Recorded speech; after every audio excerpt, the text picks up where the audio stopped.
Туугандар, ассалаумалейкум. Туугандар, бүгүн биздин Нурс автосалонунда Mazda Capella келди. Туугандар, 99-жылдык 1.8 объемда технический вложение жок.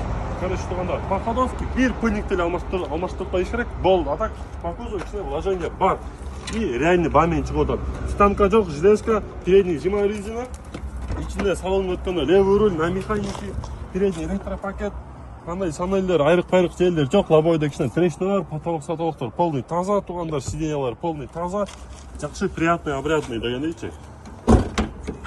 Артынан деле өткөндө эч кандай пятна жок. Обычно башка машиналарда артынан пятналар болуп калат, поливач. А так бунуку нормальный универсал.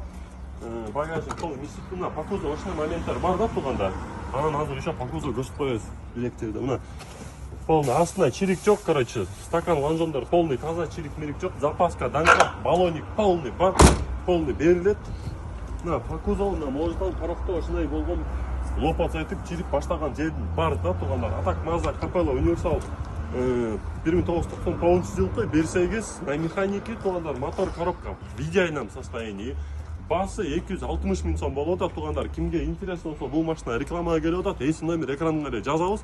Эчне прямой чалгыла сүйлөшкө вариант рассрочка жок, обмен жок, туугандар, только наличка. Нурс автосалон кызматта баарыңарга ассалому алейкум.